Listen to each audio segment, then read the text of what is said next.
New housing is coming to a spot in Clinton that sat empty for nearly a decade. The floodplain by North 6th Street now has 12 homes with many young families living in them. News 10's Blake Dahlier tells us how this project came together and how it'll help the small town. Patrice Rondrell, a local business owner, and Mayor Jack Guilfoyle have one thing in common.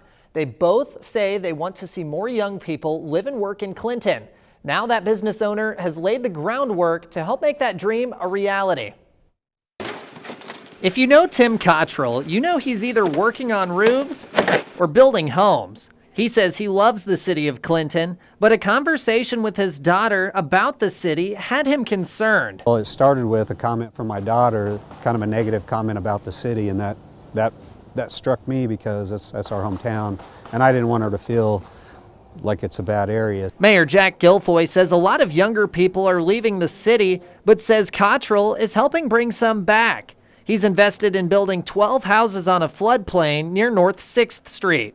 He's building them to be flood-proof. I've been on a mission for several years to improve Clinton as much as I can. I try to take the worst houses in town and then either tear them down and build something new or rehab them if I can. That dream of making his city better came with a pretty hefty price tag. Yeah, I don't know who else would want to sink $1 million into flood zone in Clinton, and that's about what it ended up costing. And I don't have $1 million, but you know, I found a way. I found a way to make it happen. Several young families have already moved in.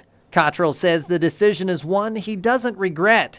He says he simply wants to give back to the city he grew up in and loves. You got to care enough to be willing to put in the effort. And I'm not the kind of guy who sits back and complains. If there's something wrong, I go out and try to make it better.